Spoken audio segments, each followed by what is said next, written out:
Hello and welcome to episode 47 of The Thing About Golf, Golf Australia magazine's never-ending quest to uncover the whys and wherefores of what draws people to this maddening game.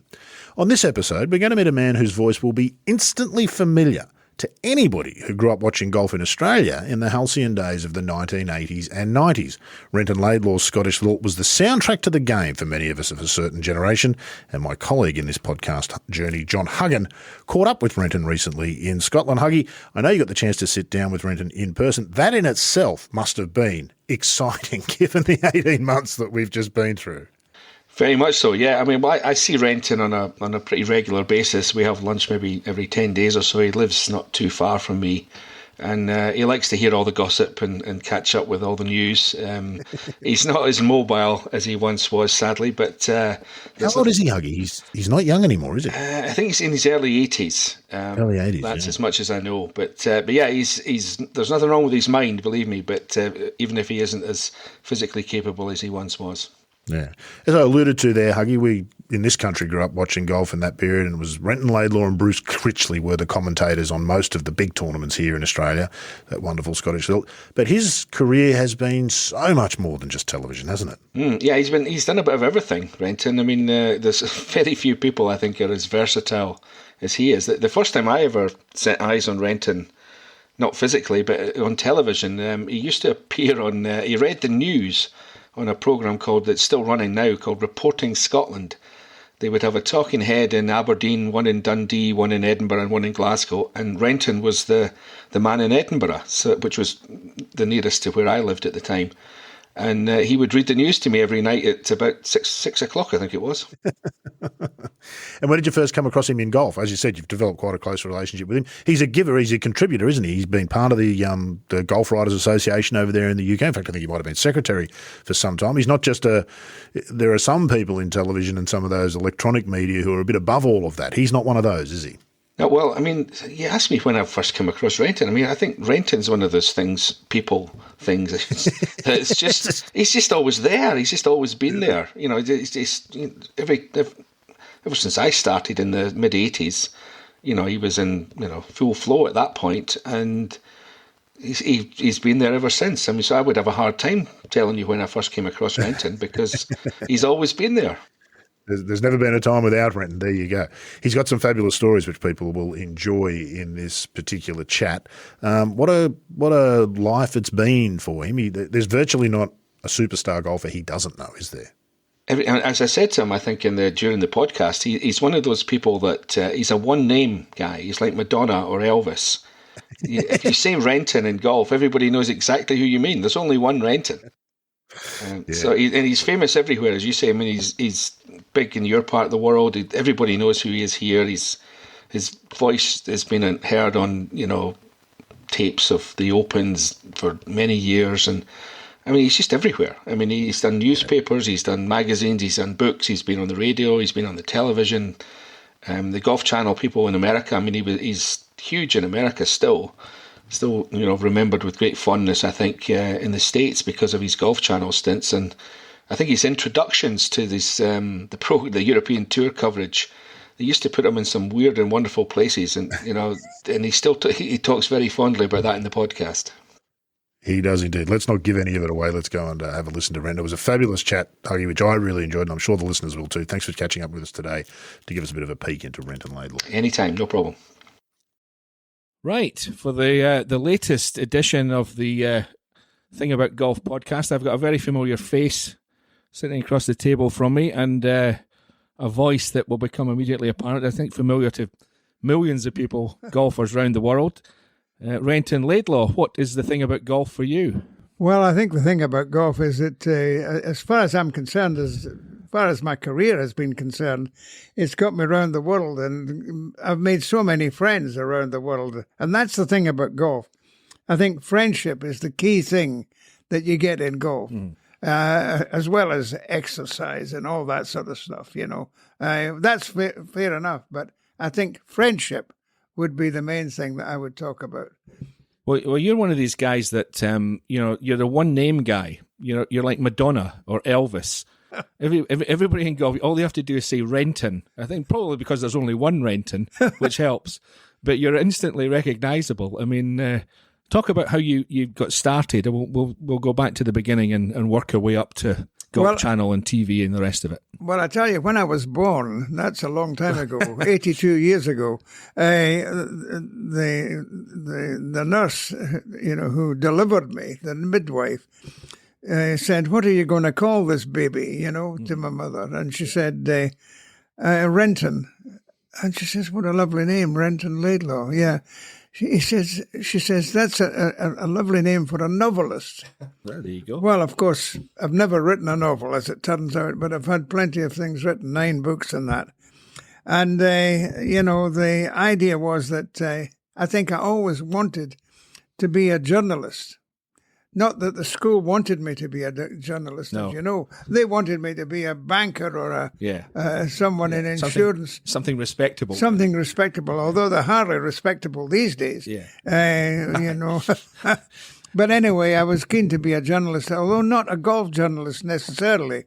And that just happened out of the blue. I was taking one of the sort of easy tasks I had to do when I was in the editorial department of the Evening News in Edinburgh was to take copy off from the correspondents around the country. And one day I just stopped taking some copy, and the sports editor of the paper came over to me and said, "Would you like to do the golf and rugby?" Mm-hmm. It's a no-brainer. I immediately just said yes. Yeah. And then I then said, I don't want to do the rugby because I was much more of a football man, soccer man. Yeah. I says, but I'd love to do the golf. He says, right. He says, your first assignment, get to the car now, and I'm taking you to a golf course, Prestonfield near Edinburgh, or in Edinburgh. Yeah. And he says, that's your going. And my career as a golf correspondent started just as easily as that. Yeah. And it's amazing how things just happen.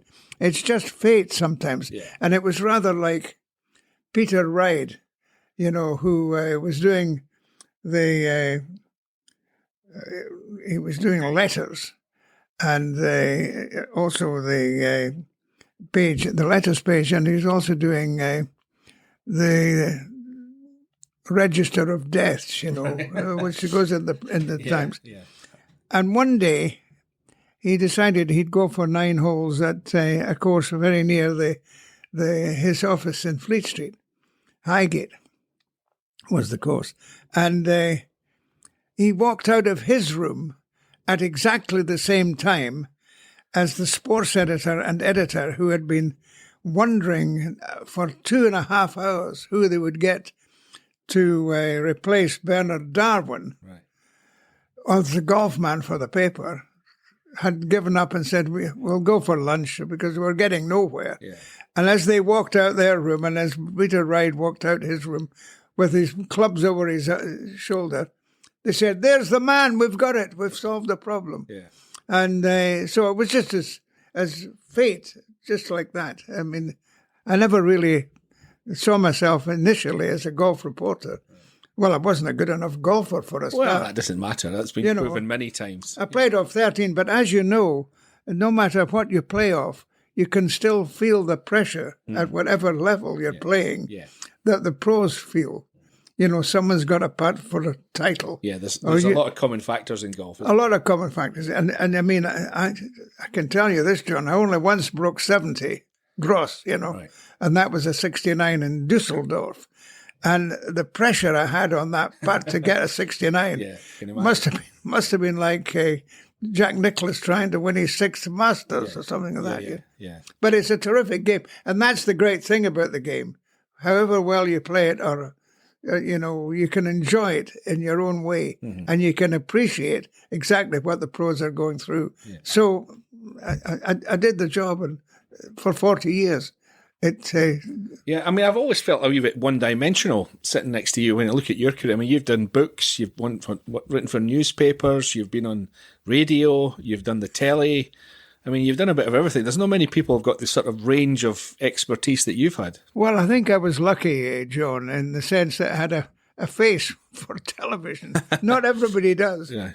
I had a voice for radio. Not everybody does. And I was Scottish. Yeah. And that is associated very much with golf. Yeah.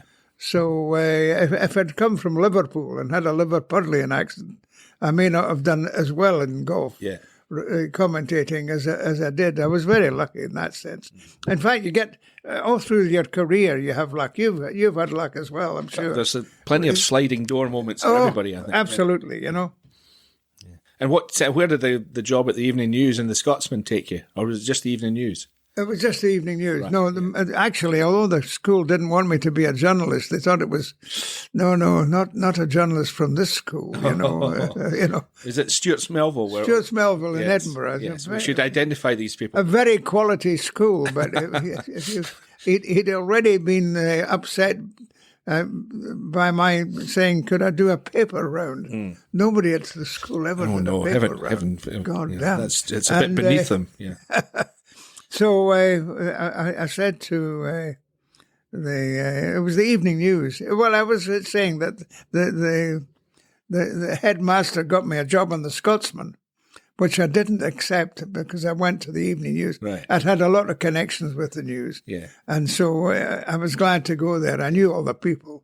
Well, you knew your own mind from an early age then. I did, yeah. Well, at one stage I was going to be a farmer. Right. Until I realised I couldn't send a calf away to the abattoir. Right. You know. After you'd named them. Yeah. After I named them. Yeah. And then I thought, well, maybe I should go into forestry. The idea was I wanted an outside job. I didn't want an office job. Right. So these two were very quick. Or a school teacher, that was another thing. Right. And although I never really thought about it at the time, I've always wanted to be a pilot. I like being a pilot. All right. You know, that was but never mind. Yeah. The thing was, I was very sure from about 14 years old that I wanted to be a journalist. Yeah. Not necessarily a golf journalist, just a journalist. Yeah. And what about, where did that take you then? I mean, I think it was your first Open that you covered 59 at Muirfield. 59, am I right? 59 at Muirfield, and what a difference it was then, John. I went down with the sports editor to that Open at Muirfield, and, you know, there's the drive up to the course. Nowadays, of course, there's huge tents and all that when an Open goes there, but we were able to drive through the gates and turn left, and there was a small tent. Right. For the press, Yeah. You know, and there was only about, I would have said, 14 or 15 of us. Right. And I can't think there was anybody from overseas there at that particular time. And every now and again, the secretary of the Honourable Company of Edinburgh Golfers would come in and say, some good scores here, fellows, you know.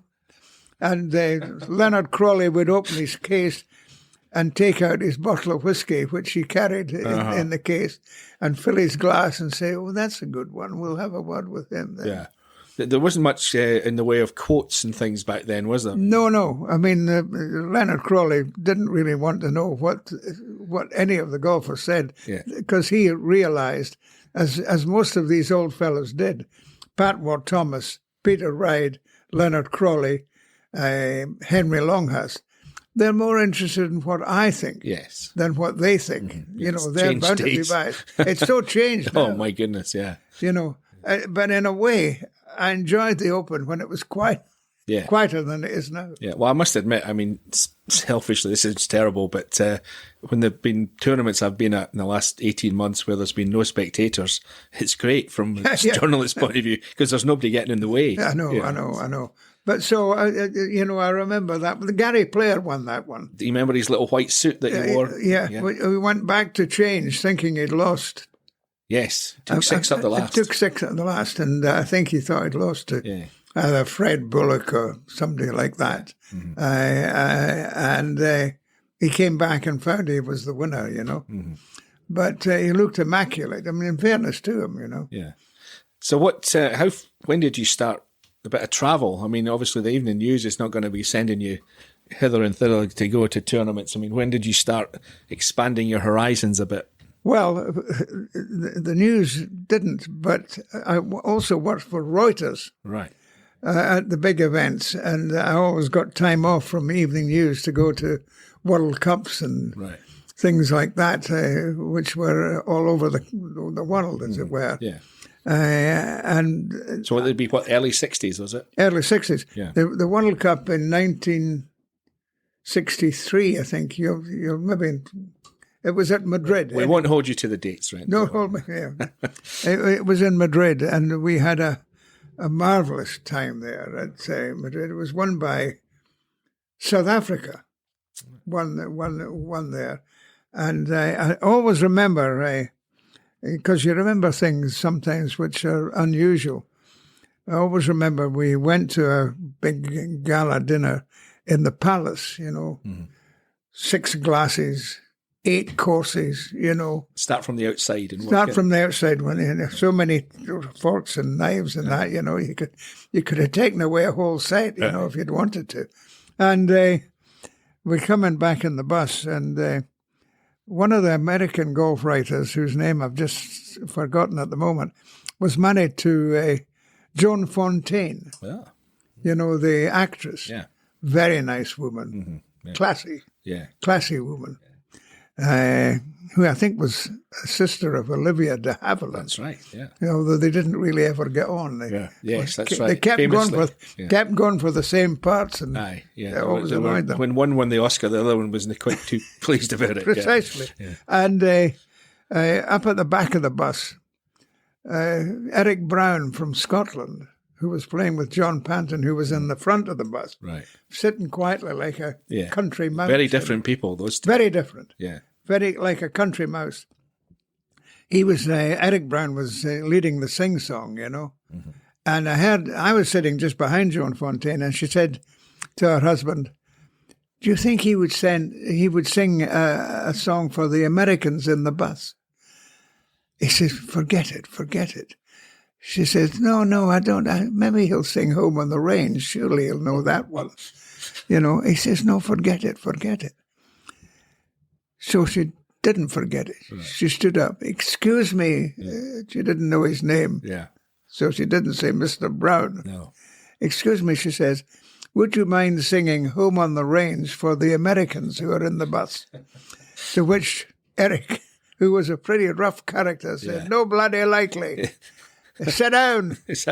And began to sing I Belong to Glasgow. Which he didn't, of course. No, I didn't. No, it belonged to Pathgate. Yeah. But she sat down shocked. Yeah. And all I remember her husband saying, I told you.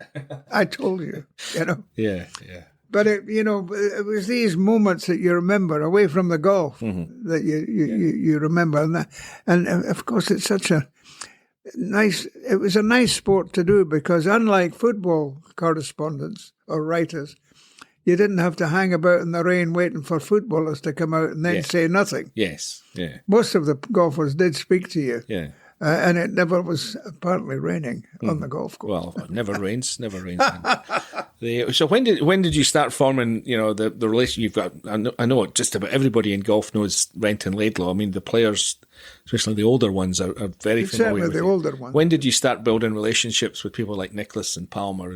Well, I do remember a fellow called Fred Labuschagne from South Africa invited me to join him for breakfast with Gary Player at Gleneagles Hotel. Mm-hmm. That was for the news. Yeah.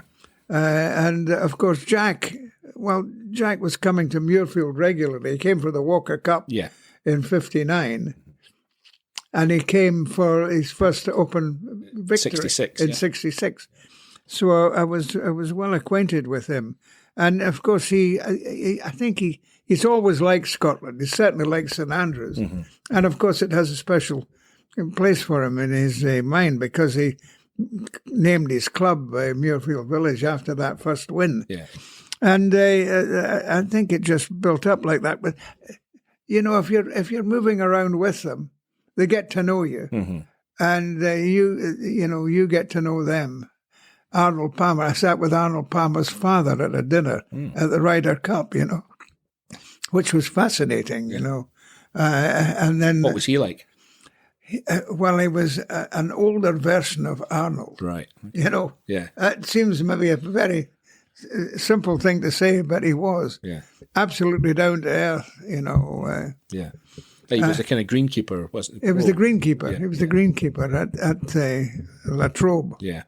And it's interesting, of course, that Arnold now owns the course where he learned to play the game. Yeah. And if you're ever, have you been there, John? I have not, no. Oh, it's a museum for Arnold Palmer. Yeah. Rather like you go to Jack Nicklaus's Muirfield Village and it's a museum for Jack Nicklaus. Yeah. Everything. Carpets are Jack Nicklaus.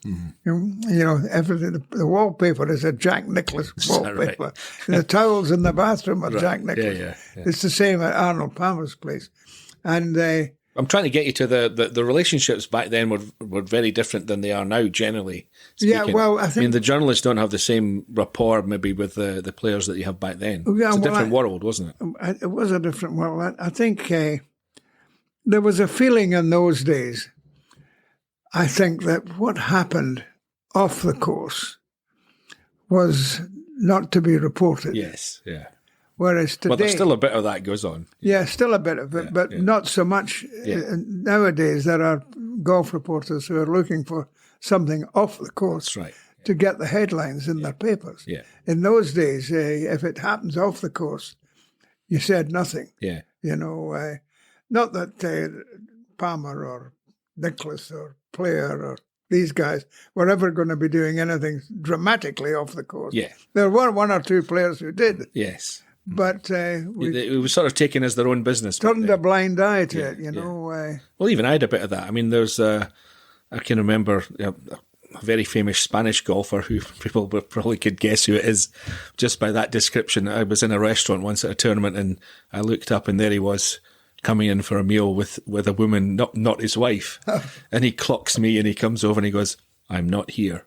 But I got a good interview out of that. There was always a wee bit of mutual back rubbing, Well, no, I think, I would like to think that that I was lucky that I was covering golf at a time when the old fellows now, were still going strong. Yeah. And the new fellows were coming along. I mean, I remember Arnold Palmer winning at the Spanish Open down at La Manga, and being so excited he ran back to his condominium to phone his wife, Winnie, at the time, and was so excited about, "I've won again, Winnie. Mm-hmm. I've won again." Well, that was quite late on for him, wasn't it? I know. Well, he hadn't won for a couple of years, and then suddenly, of course, and then later on he won the PGA. That's right. At Royal St George's. Yeah. So these guys were still winning, Nicklaus and Player and company, and they were still winning, but going back, the new breed were coming along with Seve and Ian Woosnam. Mm-hmm. Ian Woosnam had such a marvelous swing. I could watch. It was like the precision of a Swiss watch, wasn't it? Yeah. That made it look very easy, didn't he? Yeah, absolutely. Nick Faldo, of course, changing his swing to win 6 majors. Sandy Lyle, Bernard Langer. Mm-hmm. Nobody had ever heard of a German golfer until he came along. Yeah. Apart from the guy who took about 17 at the postage stamp in the Open one year. That was about the only other one. That's right. I'm trying to remember. Herman Tissie's or something. Herman Tissie. Yeah, that's like right. That, yeah. Gosh. Easy to do at the postage stamp. Well, I've seen it done. Maureen Medill, I watched her do it. Did you? Couldn't get out of the bunker playing in the Helen Home tournament. Okay, years ago. Helen Home. She won't thank me for reminding her of that if she listens to this. I didn't cover much women's golf, I would have to say. Except I did do Curtis Cups. And I do remember, John, going out a day before the event began at Lytham with Jenny Lee Smith, as she was then. Yeah. I was having a court affair. And I kept her out rather longer than the captain would have liked. Right. The captain was from Dunaverty. Right. And she didn't play the first day, I don't think. I think she was being disciplined. Maybe she was just tired, Renton. She might have been, but she had a lot more verve than I had. Yes, right. But I kept her out too long, and I even had my fingers wrapped as well. Don't you ever keep Right. these players out Yeah. beyond curfew time, Bell Robertson was quite a strict captain. Oh, I can imagine. I can imagine, yeah. So who were the players that you had the closest relationships with over the years? Well, Jack, of course, because we were the same age. Yeah. And that gave us a bond that is just one thing. Mm-hmm. If we're the same age, we know his career in golf and my career in journalism have gone separate routes, but similar. Yeah. Parallel routes. And Gary Player, who always felt that he had a certain rapport with Scots, because of his Scottish connection. Well, his grandfather was Scottish, because every time I've ever talked to him, he starts off with this weird, what he thinks is a close imitation of a Scottish accent, which is nothing like a Scottish accent, I hasten to add. But his grandfather was Scottish. I think that's where that comes from. Yeah, he always used to say, I have a special relationship with Scots. I love playing in Scotland. Yeah. Until I went to the Italian Open and I heard him saying, I love Italians. And, I have, so many memories, family memories of it. Yeah. I said, I thought he was Scottish. Yeah. But, yeah. He was a PR man of his own. He was a politician, yeah. Well, you could say politician. Yeah. Do you mean they're all liars? Well, I couldn't possibly comment on that, yes. But, you're I'm kind of veered you off your career track here, because the first time I ever set eyes on Renton Laidlaw, you were reading the news to me on Reporting Scotland on the BBC. Right. Had you veered out of golf a bit then, or were you doing a bit of both? I was out of golf, yeah. I was out of golf. What happened was that I worked in the Evening News, got the golf job on the Evening News, and then it so happened that the paper was also owned by Lord Thompson, who owned the STV. Right. So because I was doing the golf for the news, I also was then enlisted to do the golf with Arthur Montford on Scottish television. And so that got me into television. And then it so happened that someone in the Evening News was asked to do the news for Edinburgh for the new Grampian television station. It was I think it was the last commercial station to open. Mm-hmm. And he came through to me and said, look, I know nothing about sport. Will you do the sport for them? I said, sure.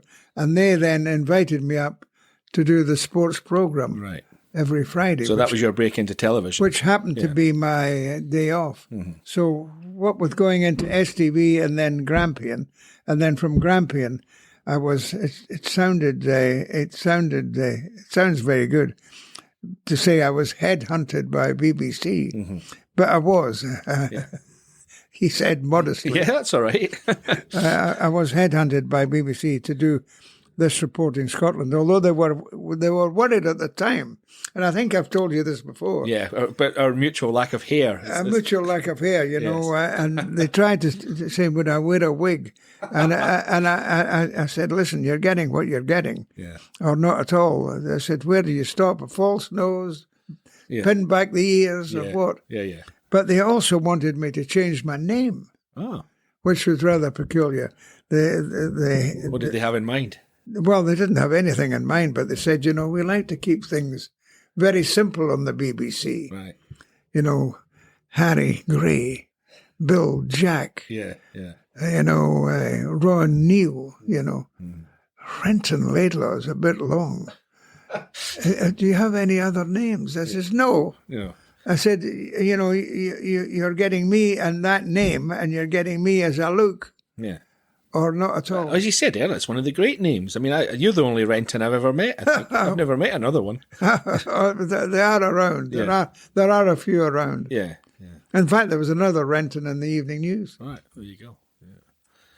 So anyway, you're into the TV land, but you veered off again to London, I think. Well, that happened because, and I was pretty, every time, you've had it, I'm sure as well, luck comes along. And I was getting kind of fed up with the TV again. A new challenge was required. Right. Have you got a short attention span? No, I've not got a short attention because I'm talking about years. Right, okay.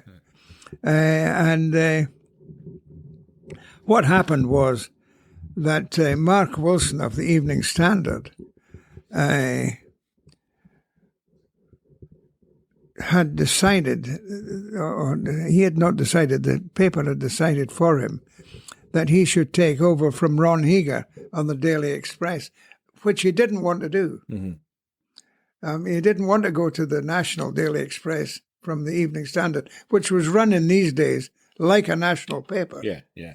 And they were looking for someone to take over. And the first man they thought of was their golf man in Scotland, a fellow called Jock McVicker. Mm-hmm. Yeah. But Jock McVicker was, in fairness to him, he's just died, was not the most ambitious of fellows, and didn't think he would do well in London, didn't like the idea of going to London. He enjoyed working in Glasgow in his Bijou flat somewhere in the West End. And then they came to me. Right. Why they came to me? I think because I'd worked with Mark Wilson previously on World Cups and things like that, gone around the world with him. And so I got the job and went to London, where over the 26 years I was in London with the Standard, I had so many jobs, it was unbelievable. I don't know how I did them all. For example? Well, I was working for Radio Scotland, I was the BBC radio man, correspondent for 15 years. I worked for ITV in the commentary box. I worked for the World Service of the BBC. I did special reports for Northern Ireland and for East Anglia, curiously enough. Yeah, yeah. And all the golfers in Great Yarmouth. Yeah. Well, there was only one golfer I ever had to report on, but, And I became a dab hand at just doing the report on the phone and then switching off and then doing another report with another name. And Now, is that just something that you had to learn, or were you just naturally good at that? I found I was naturally good at it. I seem to be coming over as immodest. No. I wouldn't. Far from it. I would say you're holding back here. Well, I was able to do it anyway, and but I always remember, and this is really quite amusing. I once said to Radio Scotland, I was doing a thing for Radio Scotland, and I said, now, I'm going to give you also a report from Wentworth on what's happening at Wentworth, but I'll also give you a report on what's happening with the ladies' golf at Bournemouth, and also I'll update what's happening in Australia with the tournament that was going on there. But I said, for goodness sake, don't say where I'm coming from. Don't say where I'm coming from, because it'll be stupid. Of course they did. Yeah. So on the one programme, I was in Bournemouth, Wentworth, and Melbourne. Right. Here's Renton Laidlaw from Melbourne. Wait a minute, I thought he was at Wentworth. Here's Renton Laidlaw from Bournemouth. Well, I thought he was in Melbourne. But, the whole thing was crazy. Yeah. Because the whole thing was being done from a dirty, smelly telephone box in Ealing, just outside London. Right. I mean, it was, but you have to just do it, Yeah. Only you've told me, there's a couple of stories I want you to tell about your escapades when you're trying to get radio reports across. And I think my favourite one, is when Nick Faldo won the English Amateur at Lytham. Oh, God. And you had to supposedly report from Lytham on that one. I had to tell the listeners that story. Nick Faldo, he actually went on and won the tournament, the championship at Lytham. But the point was, I was having to go to the BBC in Glasgow because they'd asked if I'd come up and with the potential of being the sports editor. My feeling always was, John, try everything. If somebody offers you the job of sports editor or suggests that... At least listen. Yeah. At least listen. Yeah. You can always say no thanks and come away again. So I had to go away this afternoon of the semi-final. And I'd made arrangements for someone to give me the details when I got to Glasgow so that I could file my report. And it was quite an interesting semi-final that Falder was in, because some lads had filled the holes at the far end of the course at Lytham with sand. So there was a bit of a story there, you know. Anyway, I got to Glasgow and I got into a telephone box on the station. And I was a wee bit unlucky in the sense that they said all the cricket's off, you know, because of heavy rain. Yeah, yeah. You know, we can give you more time, you know. What's the weather been like at Lytham today? I said, not bad. I had no idea. No. I said, not bad. But I said, let's go. And I started to record. And, of course, halfway through the report, the loudspeakers in the station. Yeah. The next train from Glasgow will go to Girvan, Ayr, you know. So I knew that I can't be at Lytham. Yeah. So I hung up. And then I picked it up again and I said, I don't know what happened there. There seemed to be a crossed line, you know. But I knew I couldn't ever do it there. Yeah. So I went to the Grand Central Station Hotel. It's not Grand Central, just Central Station Hotel. And went to the desk. And magic words in these days, maybe still are. This is for the BBC. Oh, BBC. Oh, gosh. Yeah. And I said to the girl at the desk, I have an urgent call to make for the BBC. Is there any possibility of getting a quiet place to do it? Yeah. At which point the manager came out. What's going on here, you know? I said, I'm looking for a quiet place to do my piece to the BBC. Oh, he said, come into my room. Sat me in his chair. Whiskey? You want a whiskey? And I got the story done. Yeah. You know, so that was one time when I took my, you know, life in my hands in many respects. I've sometimes walked the tightrope. I can imagine. Because the other time was when, if you remember, the Walker Cup at Peachtree. You beat me to it. This is the story this is the next one I wanted you to tell, but you've done it. Go for it. Well, you know, we always lost the Walker Cup. We'd never won in America. And so they had a very strong team, as they always do.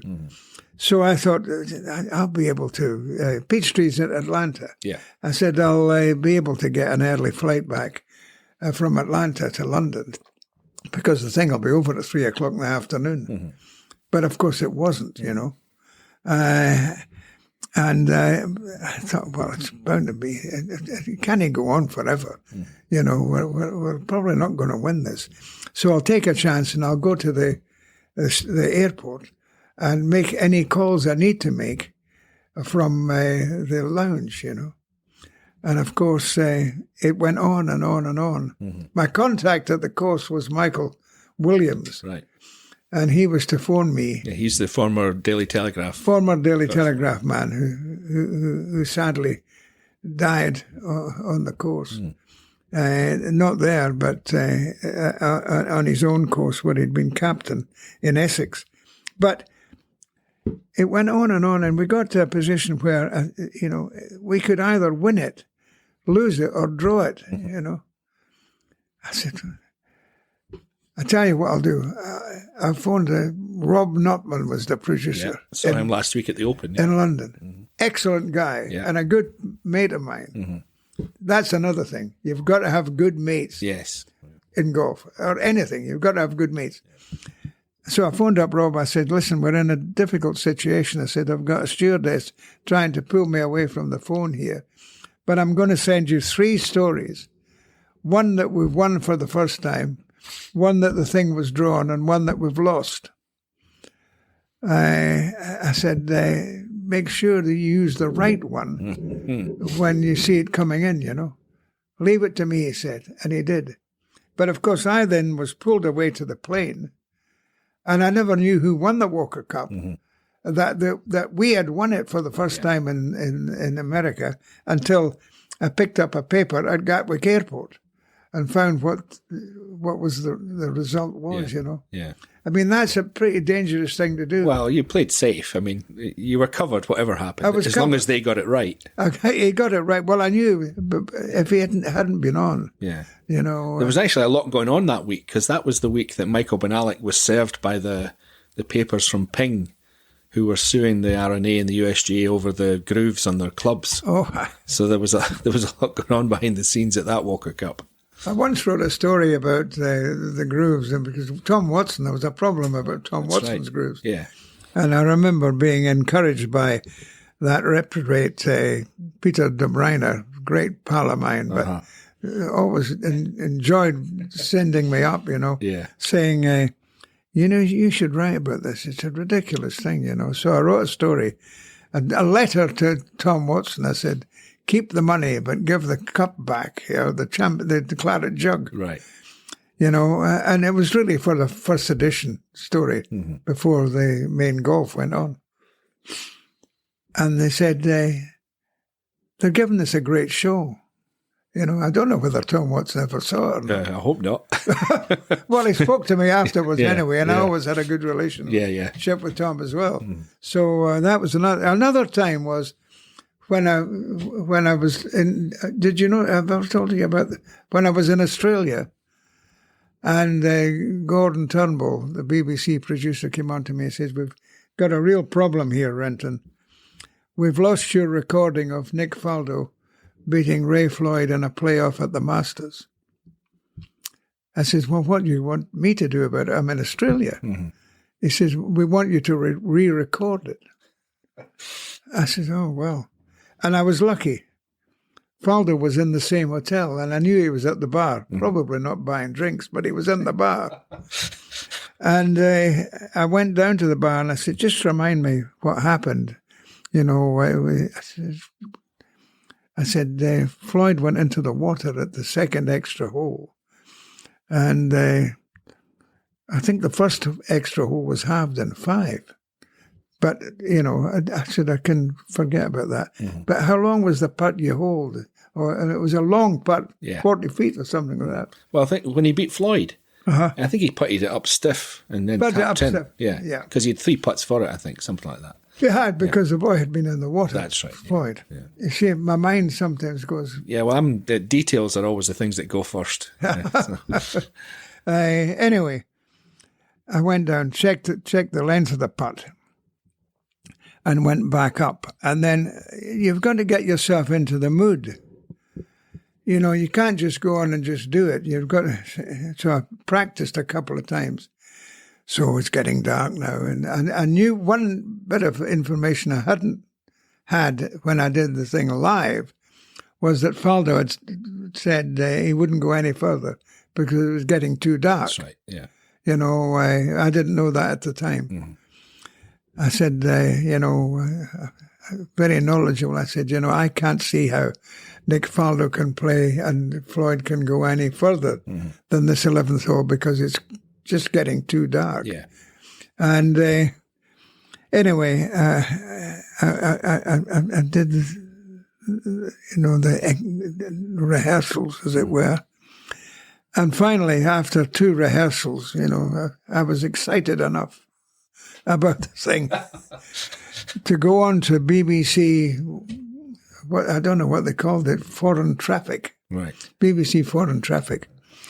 And they were used to getting political things from Washington and all that sort of thing. So when I went on, I said, "It's Renton Laidlaw." I'm quite excited, you know, because I've been at the golf. Yeah. I said, "It's Renton Laidlaw with golf." "Oh, is that right?" The excitement in their voice was Zero. Yeah. Absolutely zero. Anyway, I said, "It's for Gordon Turnbull." "Go ahead then. Righto. We're running." Yeah. And so I started and did the thing. And when I finished, the fellow said, "My God, what a finish that was." And I knew I'd nailed it. Yeah. You know? I'd nailed it. Yeah. But I don't know today whether in the archives of the BBC they have the one I did live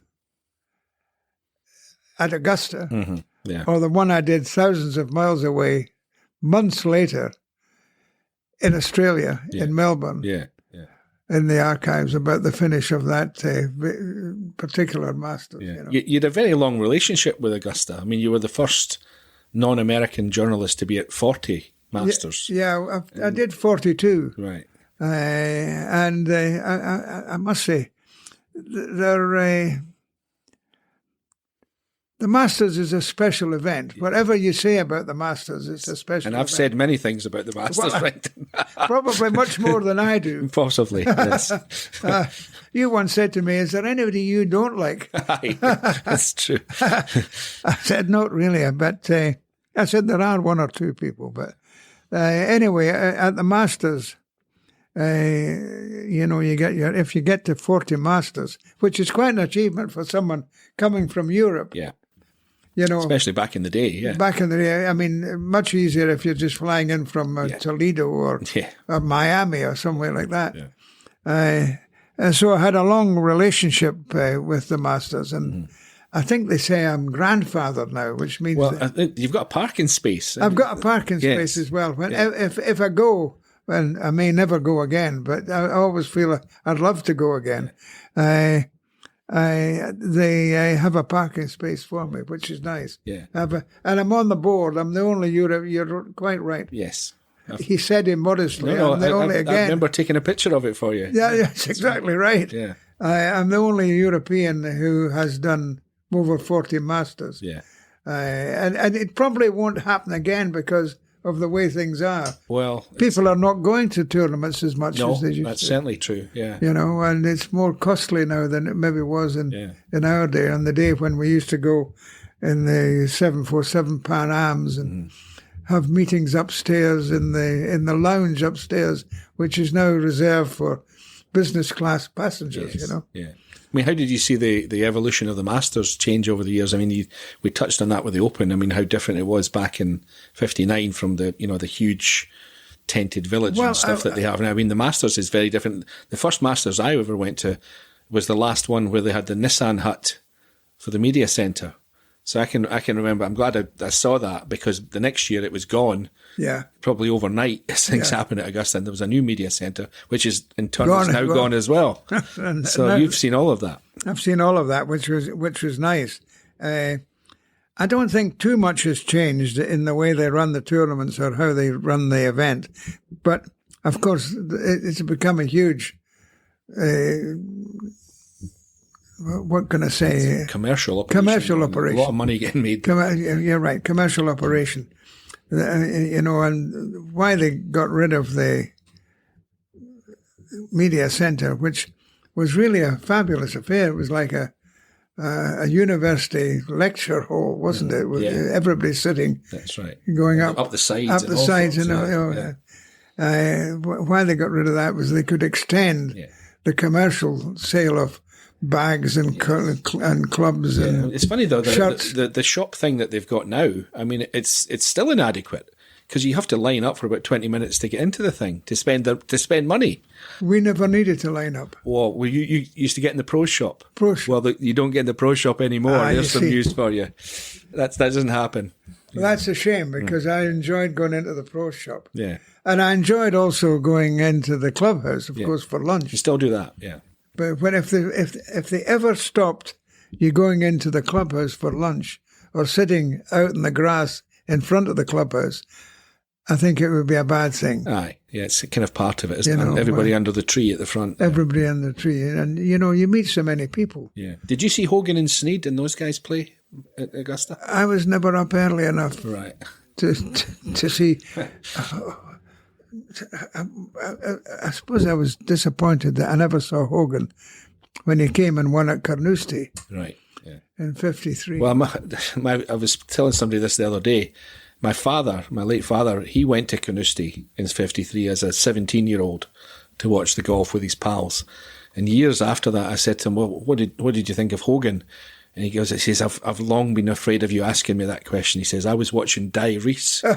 Well, a very good man to absolutely, watch, but Ben Huggan, come on. He missed it all. So. Yeah, well, when you're talking about that, I met a guy at the Masters one year, and he said, my first Masters was 35. And that's the year that Saracen won. Hold the famous shot. He said, well, I said, oh, I said, I've never met anybody who was at the Masters in 35. That must have been terrific. Did you see the shot that they had around the world from Saracen? Yeah. He says, no. He said, my father was a great friend of Saracen, and that's why we were there. He says, I was quite a young boy. And halfway through the afternoon, he said, Gene's not going to win here, so let's get the hell out of it.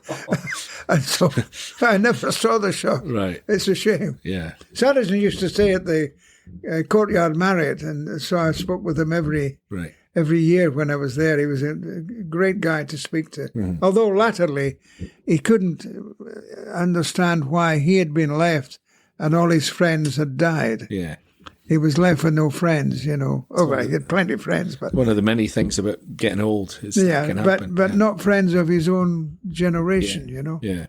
And one of the great regrets he always had was he never was a Ryder Cup captain. You know, you might say the same of Sandy Lyle. Peter Alliss as well. Peter Alliss, you know, would be another one. Yeah. But Saracen always said Huggan was the Huggan was the favourite, not Huggan. Huggan was the favourite, Walter Huggan. Yeah. He got all the jobs like that, and they just ignored me. Yeah, it does seem odd when you think. It does seem odd, you know. Yeah. I always feel a wee bit sorry for Sandy Lyle too. Me too, obviously. He's and there's going to be other guys coming up with that job that are going to miss out because there's only one every 2 years, and I know guys are going to, inevitably. So it's really quite amazing that Bernard Gallagher managed to do the job three times. Yeah. You know, it'll never happen again. No, that's because there are so many people who would love to be the Ryder Cup Plus, there's money to be captain. made from it now. Oh, I'm sure Nick Faldo and Azinger must have made a fortune as Ryder Cup captains of the respective teams. Yeah. You know, and Faldo did such a good job too. You know, that did a terrible job. Whatever you say about Nick Faldo, I mean, he won 6 majors and he changed his swing to win majors, and you can only say what a job he did. Oh, terrific! Absolutely. He had the temperament and he had the mental capacity to do that, and whatever you say about him, you know, as a Ryder Cup captain, he would come probably bottom of the list, tied with Lee Trevino on the American side. Yeah. If you remember Lee Trevino. 85 at Belfry. Yeah. They didn't seem to do the job all that well, but Faldo was a different fellow now, Faldo. Faldo's one of us. Yeah. Because he's working in television and he's absolutely charming. But in the old days, he was an awkward customer. Well, I was his ghostwriter for a few years for his instruction stories. Were you? So that was an interesting experience, shall we say. Cool. I'll say no more. Yeah. There's a lot of waiting around for Nick. Nothing ever happened until it suited Nick, basically. Yeah, well, that's the same with Colin Montgomery. Yeah. He was always coming, but never came. Yeah, you know, he never actually said no to anything. He just didn't. It just never turn happened. up. Yeah. Which is disappointing that there are players like that. You know. Who were your favourites, Renton? I know you were Ernie Elsie's landlord for a while. Yeah, I was. Ernie lived in my cottage for a year, and very graciously said it was one of the best years he'd had with Liesl. They weren't married at that time, but they went on to get married. Yeah. And I remember after he won at Oakmont, did he win at Oakmont in a playoff? Yeah. In the US Open? Against Monty. And the boss of the Moss. Boss of the Moss. The putter. Yeah. Who missed he had a 4-foot putt to win on the Sunday night, and it hit the worst putt you've ever seen in your life. His name's now escaping me. I know. I'm trying to keep back. I'm trying to think of it. No, I was trying to play for time there and I've failed. So. Yeah, well, anyway, it doesn't matter. No. But, you know, he came back from there after having had the extra holes, and he came over to my apartment, to my townhouse in Sunningdale. And, you know, I had some of my neighbours round, and Sam Torrance came and joined us. Sam was a good mate as well. Sam Torrance came round, and we had a drink. And not many people would have done that, you know. Yeah. Ernie Els, I think, was a people person. Yeah, very much so. Faldo at the time wasn't. No.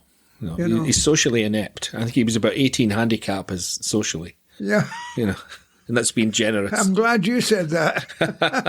Yeah, well, I've never been slow to say things like that, but yeah, that was true. I mean, I think one of his many wives has said that something similar over the years as well. So I always like. I think it was not Rick Riley, Jaime Diaz, who said that when Faldo says he'll take you out for the night, it means you're going to have dinner on the balcony. Is that right? Yeah. Well, something similar, yeah. Something. Well, I once had dinner alone with Nick Faldo 4 nights in a row at Doral. When I was doing an instruction thing with him. I mean, that might be that's a life sentence. Yeah. It's 4 nights in a row. Well, John, we're getting into a bad state of affairs. We're trying to remember. John Hopkins. Sorry about that. Yeah. John Hopkins wrote a book, Nick Faldo. Yeah. And throughout the whole time he wrote the book, and with all the times he met Faldo, Faldo never once asked anything about John Hopkins or his family. Yeah. Never, ever. No. You know, which is rather unusual, you would think. That was typical, yeah. Typical, you know. I could say something similar, yeah. And I was just thinking, it's funny how you come back to think about it. When Morikawa won the Open this year and went over and congratulated the amateur. That's right, first thing which he was did. very nice. Mm-hmm. You know, I can't think that Nick Faldo would have done that. No, he was too busy having digs at the press and singing My Way and all that nonsense. I wonder if he now regrets. Some of it he has to, I think. He's probably, now that he's seen the other side of the coin. Yeah. So. Well, he says he's one of us, you know, now. Well, I wouldn't quite go that far, but... Excuse me, but who were your favourites then? I mean, you mentioned Sam Ernie. Torrance, yeah. Ernie, Sam Torrance. Bernard Gallagher, I'm sure. Bernard Gallagher. Well, I was very lucky because in the early days when I was on the paper, the 2 Edinburgh people who were making all the news were Bernard Gallagher, who for some reason used to phone up my mother on a Monday morning. Not me, he phoned up her. Right. And said, could you tell Renton I've broken another course record? You know, because he went around all these pro-ams and broke the course record every time. Yeah. And the other one was Ronnie Shade. Yeah. Ronnie Shade was a terrific guy. And I remember when I asked Dean Beeman, there was a tournament at Hawaii. I think it was probably Kapalua. Mm. And on a day when virtually nobody broke 74, 75, wind howling around. Mm-hmm. Ronnie went round in something like 69 or 70. Mm-hmm. And Dean Beeman said, I've never seen a better round than that. Yeah. And it was Ronnie Shade. And of course, I was really quite pleased at that because Ronnie and I had a very close relationship, as Bernard and I did as well, coming from Edinburgh. Yeah. Ronnie, of course, got cancer. He died far too early. It was a bit like Seve. Yeah. I mean, when Seve died, I was really terribly upset. I think we all were, yeah. You know, terribly upset. Seve was a rogue, but my goodness. Well, he played golf in a way that everybody wants to play golf. Yeah, well, he was a troubled soul. Aye. I mean, that's another way of putting it. He once said to me, we've got to get rid of Ken Schofield. Yes. Now, he was the executive director of the European Tour. Yeah. And a good friend of mine. He says, can you get your guys all organised and try and get rid of him? He didn't know that I was a close friend of Ken Schofield. Yeah. But it was rather like, you know, who will I say?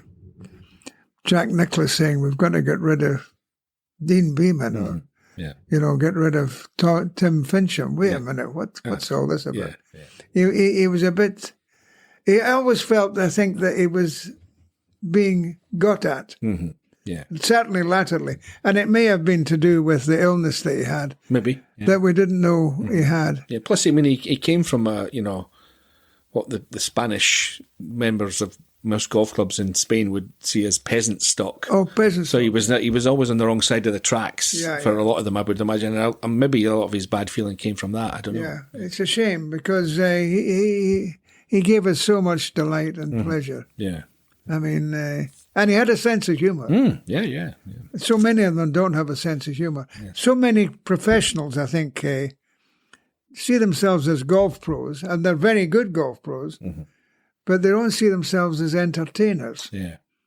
You know, the ones that entertain, I think there were more entertainers in the old days than there are now. Maybe I'm wrong. Well, they spent more time in bars talking to real people. Yeah. Whereas now they're in the gym by themselves. Yeah. You know, so. I just think that in the old days, you know, when we all got together, as we used to do, travelling together and all that, we used to travel through Europe. You know, Mitchell Platts, he was writing for the Times at the time. Yeah. Peter De Bruyne from the Observer, the Guardian, a man who could be writing 2 books at the same time. Amazing. And covering golf. Amazing. And he once wrote a story for yourself, I think. I like to try and forget that one. Come on, you've got to tell that one. We were at Sun City, and because I was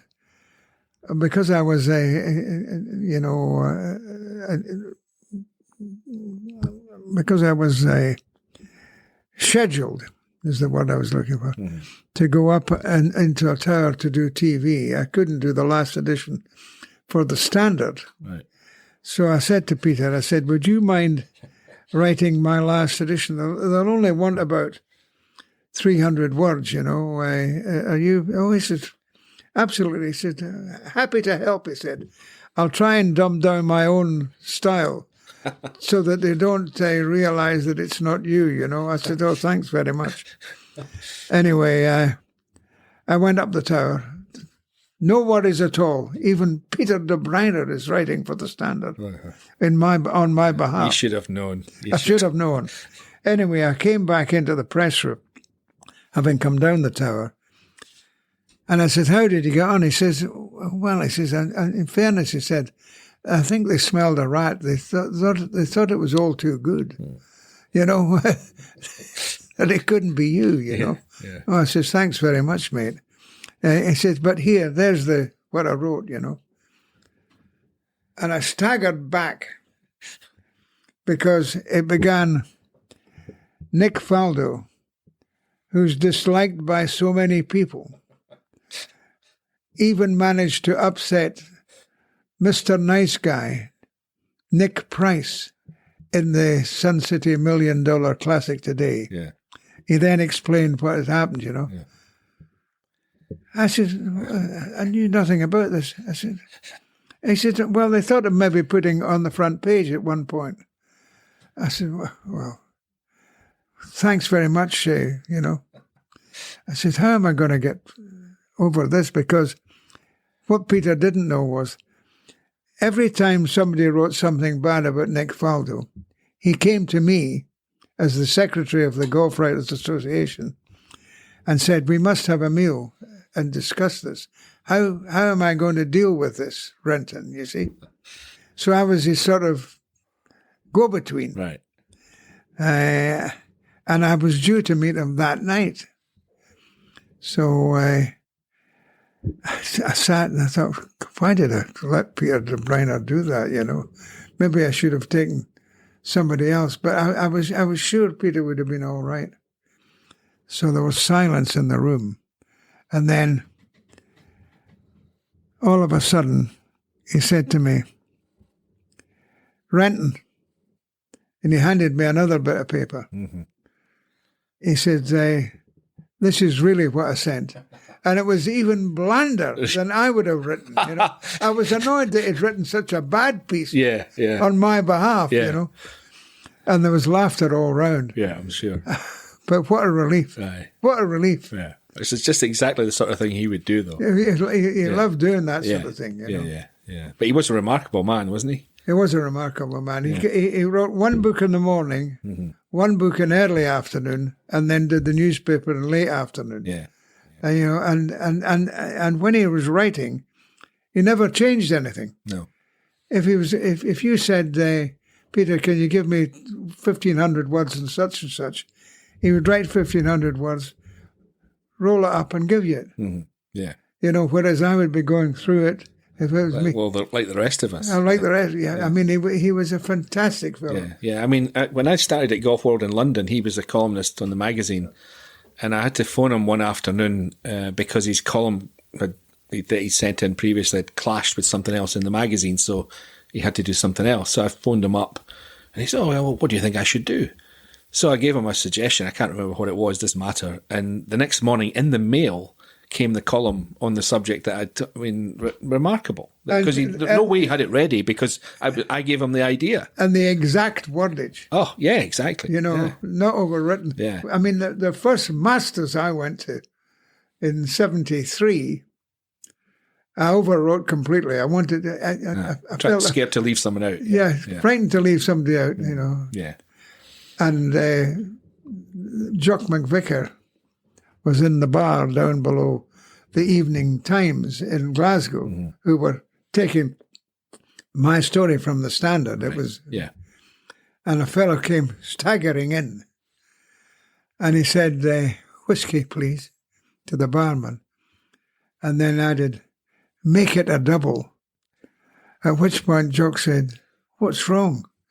He says, "I've just taken Renton Laidlaw's report from the Masters and tried to cut it down." Yeah. I wanted to tell everybody everything. Yeah. I know that feeling. You're scared to leave anything out. Scared to leave everything out. And that was despite the fact that when I started newspapers, I was in the editorial section, not the reporter section.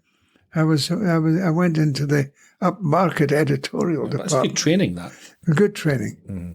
It's easy, though, to edit somebody else's stuff than your own stuff. It's easy to be brutal when it's somebody else. Absolutely. Slash and hack at it, you know. The other thing that I really enjoyed was the Golf Channel. Yeah, I was going to, that's exactly, you've preempted me again. I was going to get to that. Okay. No, you're quite right. Get to it. Well, Golf Channel, you know, when they asked me to be the front man of the Golf Channel, that was when I had to leave the Standard. All these other jobs I could do with the Standard, who were operating only 5 days a week. Yeah. But I couldn't do it if I was going to do the Golf Channel. And what year was that? Approximately. I suppose. Well, I was 15 years on the Golf Channel, so if you count it back. No, I can't. No, it doesn't matter. I just wondered.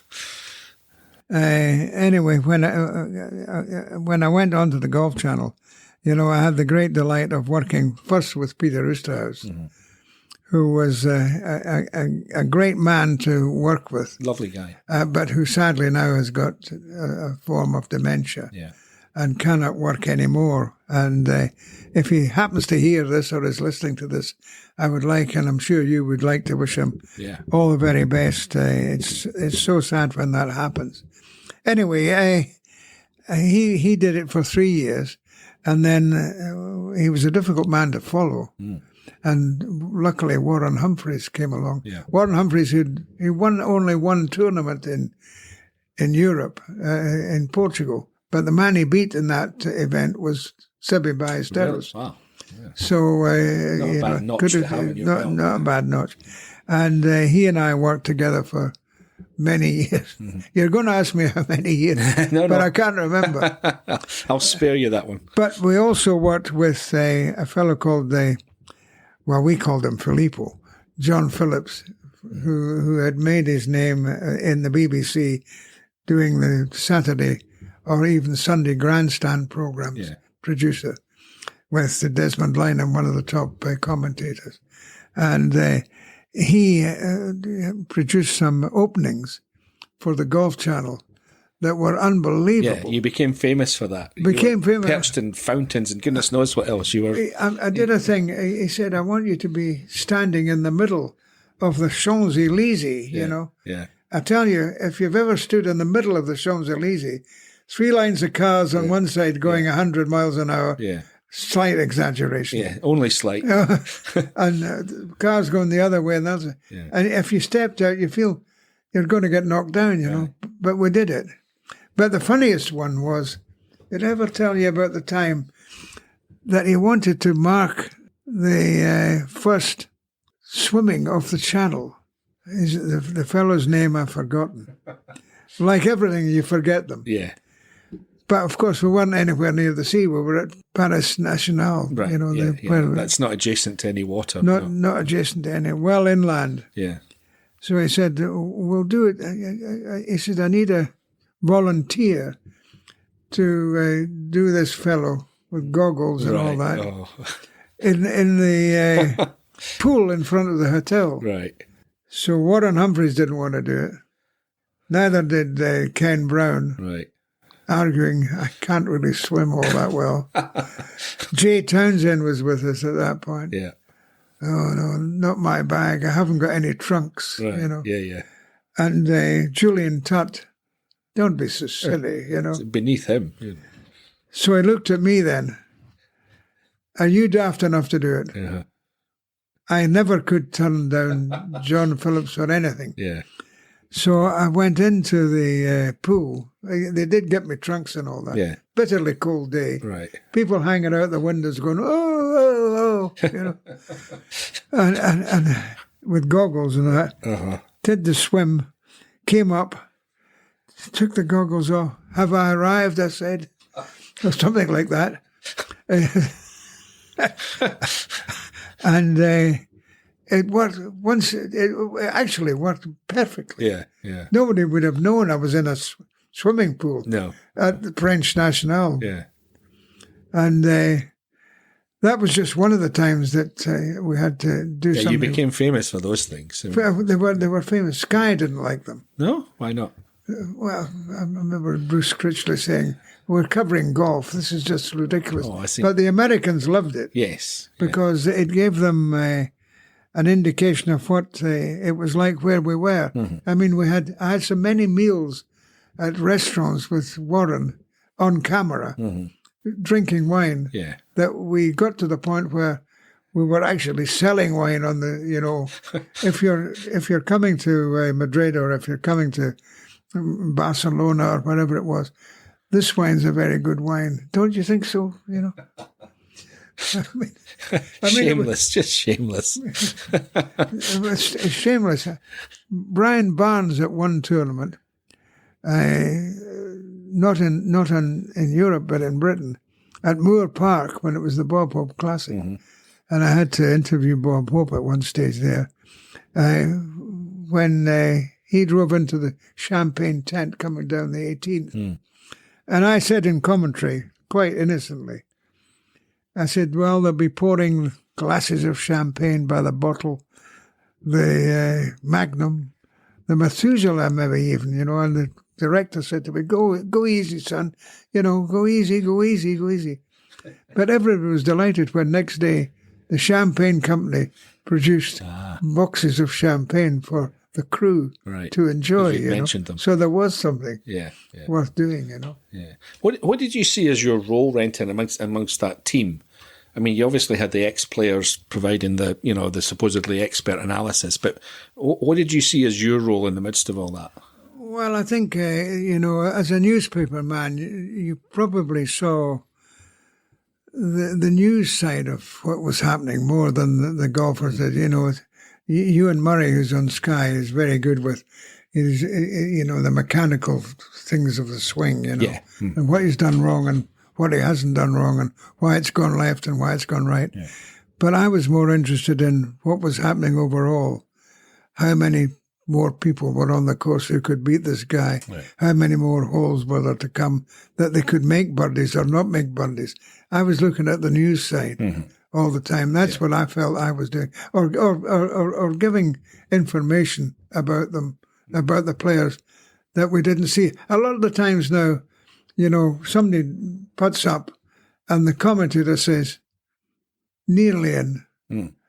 If only it hit it. I mean, I've seen that. You know, you'd really rather say nothing than say something you've seen. You know. Don't tell the viewer what you've just seen. Don't tell the viewer. And it came over quite a lot on the right, on the Open this year. I noticed a lot of people. It's a lazy way of doing it. Yeah. You know, let the pro say, this one comes from the right, but it's a nasty one. I know Ken Brown has a good thing of saying, if he doesn't know exactly where the putt is going to come from for any reason, and he usually does know, but if he doesn't, he usually says, "This is a very difficult putt to read." You know.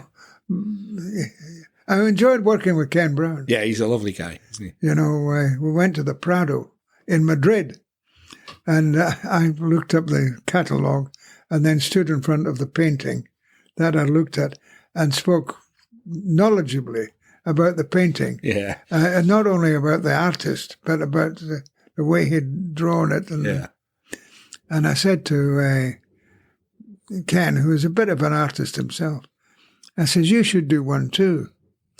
And it got a berry and a little. It got a berry and I was going to say a stripy shirt. Stripy shirt, yeah. When we were doing a thing at the Montmartre, right? You know, he took on the role of an artist there, you know, but he didn't need to do that here. So he had a look at one and went to do it, you know, whatever it was, I can't remember. And as he was talking, a whole group of Japanese came and stood. And you know how Ken is very descriptive. Yes, and he moves, Moves, like Richard III in a way. Yeah. And I don't think he realised what he was saying at all. And nobody understood him anyway. But at the end, when he said, "And that's so-and-so," they all applauded and bowed. Is that right? He would love that. He's a good man to work with. Yes. Very good man. Yeah, he is. He maybe in the early days was a bit of a naughty boy. Well, he's become the classic poacher turned gamekeeper, you know, like Mark James as well. He became part of the establishment, Ryder Cup captain. But the pair of them at 1979 Ryder Cup, I mean, they were very bad. They don't like to talk about that now. And you know, it would never happen again. I'm sure it would never happen now. Because there was all the incidents, you know, they put their menu up over their faces when they were going along the line. Yeah. The camera was going along the line. And they didn't speak to their partners and all this sort of thing. And didn't turn up for meetings on time and one thing and another. Mark James really hasn't, he doesn't admit they ever did anything. But Ken Brown does. Yeah. Ken Brown certainly. He's still a bit sheepish about that. He's very sheepish. Yeah, but they were young and silly. But they were young, and what was I going to say about them?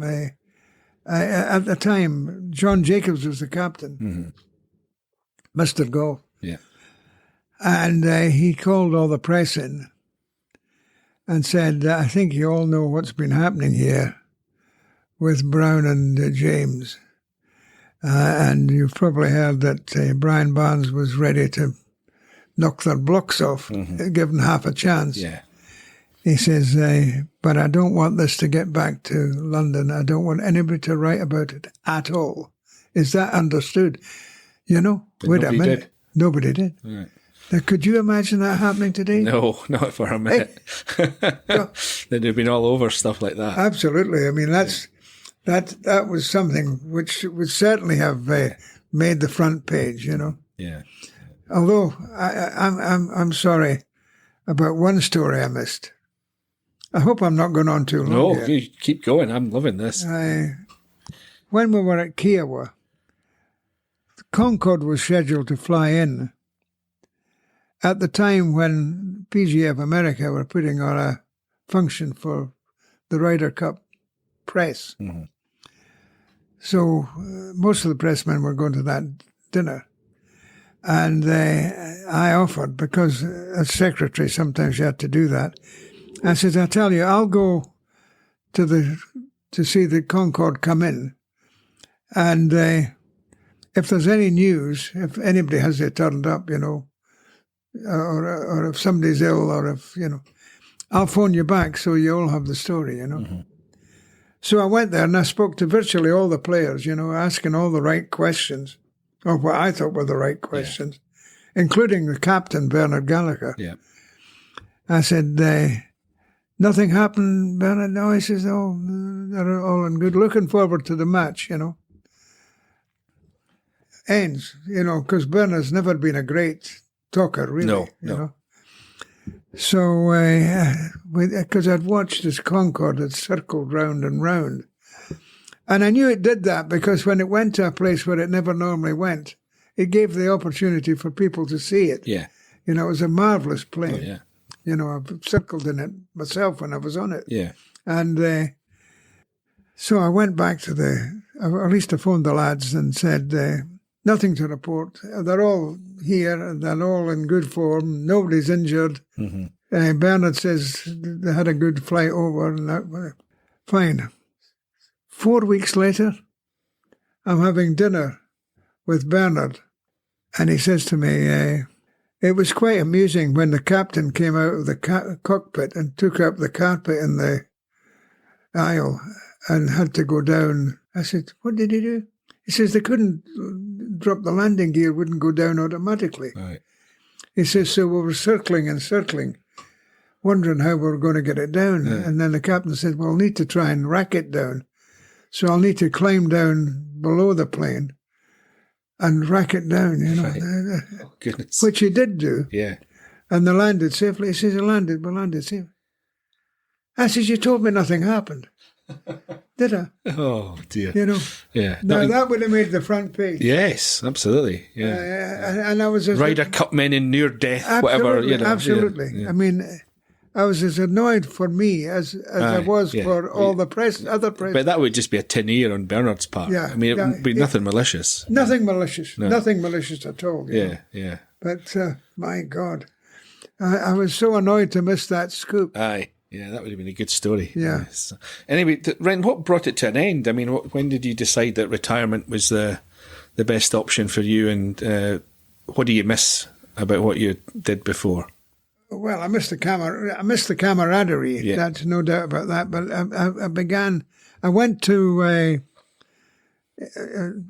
Charles de Gaulle Airport to catch a plane. Mm-hmm. Stood in a long queue in a busy terminal. As you do in that airport. The worst airport on the planet, by the way. Yeah, got to the desk and handed in my ticket, and the girl said, "Oh, I know you're going to Edinburgh, and this is an Edinburgh queue, but it's not an Edinburgh queue for your plane. The Edinburgh queue for your plane is way over there, I said, I've had enough of this. So that was one reason why I gave up. Right. Fed up. Queuing Charles de Gaulle. Yeah. The other reason was I kept saying, I'd like to leave on my own terms. Yeah. And before, we've forgotten some names today. Mm. I'm still trying to Who was that guy that was in the playoff?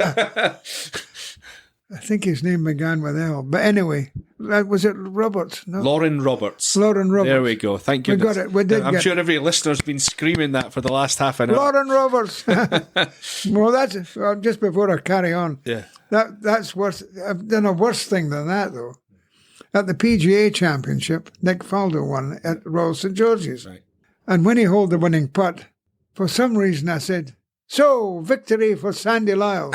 I must have been thinking of Sandy Lyle at the time. Yeah. And John O'Leary was driving home. He says, it was really funny after that because I realised my mistake. Mm-hmm. I says, no, not Sandy Lyle. I says, Nick Faldo. And he wasn't Sir then, so you didn't need to use the Sir, Yeah. Though not many people do. No. I said, no, not. I said, Faldo. He says, you actually spelled it out. Faldo.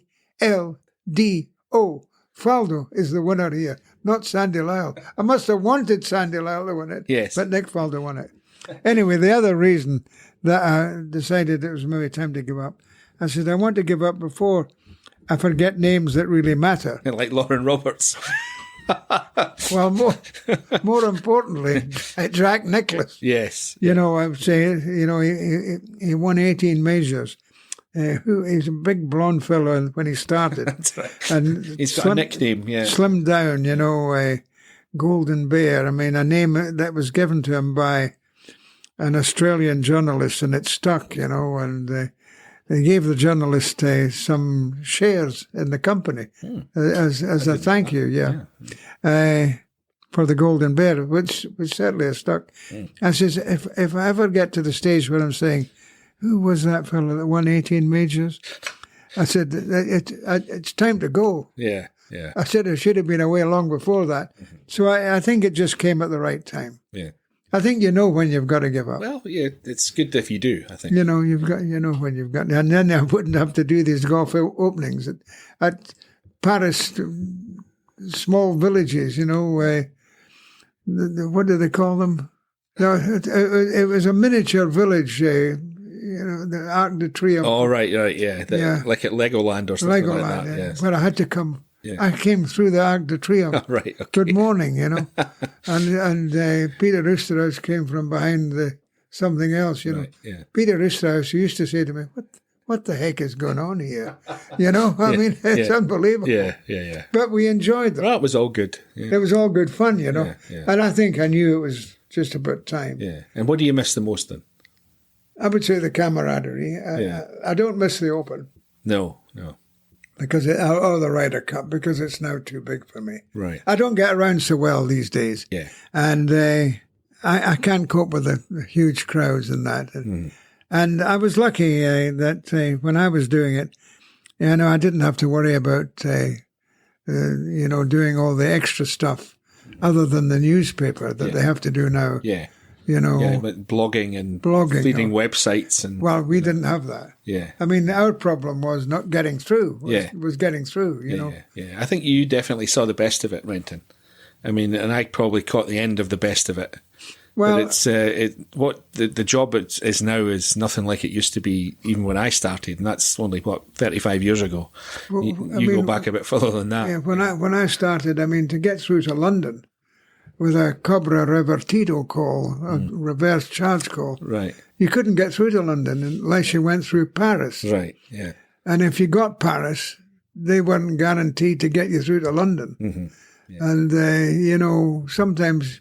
You only had the one phone to what all the guys were. And copy taking was an art form in itself, wasn't it? Copy takers were usually Oxford or Cambridge graduates who were making a bit of extra money. Jim Black, our mutual friend who writes for The Sun, was telling a story last week about how a football writer had been at a game and Spain had won 3-0, and he started off his copy down the phone with "Ole, ole, ole." Yeah. And the copy taker said, "It's all right, I heard you the first time." Yeah, absolutely. I mean, Jim Black's a good writer. Oh, great man. Very good guy. Mm. I remember, too, listening at a football match in the early days to, I think it was Jimmy Morton. I can't really remember his name. Well, I'll give you two stories. One was a man of the match. He says, Jimmy O'Rourke. Great player. Jimmy O'Rourke. From our team. We've got to mention Hibs on Hibernian. This before we go any further. Yes. On the World Service, they used to say, Renton, here's Renton Laidlaw from so-and-so. By the way, Renton, Hibs are 2 down. Yes. Anyway, he said, but he had a speech impediment. You lisp, yeah. A lisp. I said, Jimmy O'Rourke, he says, "Oh for Olive. Oh for Olive." The girl said, "No, sorry. Oh for what? Olive." But she eventually got it, and then he says, "R for Robert." Right. Like one rabbit, one. She said, "No." Oh, he says to her, he says, Pat Stanton, man of the match. Easier. Yeah. And the other one was when, I think it was Gordon Koch won the Scottish Amateur at Muirfield. Right. It was raining heavily, and the whole thing was done in the press tent, presentation and all that. But some people were still on the phone. Right. And there was all sorts of applause. And one guy onto his Glasgow paper said, "I must apologise," he says, "for the applause." He says, when I'm giving this over, he says, and before he could say any more, she says, "Applause? You're no Ernest Hemingway," she said. Very down to earth in Glasgow. Oh, aye, absolutely, absolutely. Anyway, Renton, I've kept you long enough, and we need to go to lunch after this. Yeah, we'll spare people the details of that. But thank you very much for your time. It's been a pleasure listening to you. You've made it very easy, and I hope that the people who've been listening have enjoyed it. Oh, I don't doubt that for a minute. I think, I'm getting older, and I'm forgetting some names. Me too, as we've proven that today. But anyway, I think I just hope that, and I think that everybody will be nice to have heard your voice just one more time. Excellent. Thank you. Thanks again. All the very best. Yeah. My goodness, what memories that brings back of golf on TV here in Australia during the 80s and 90s. But no matter where you are in the world, even if you didn't know the name Renton Laidlaw, I'd be willing to bet that those dulcet tones would have been familiar.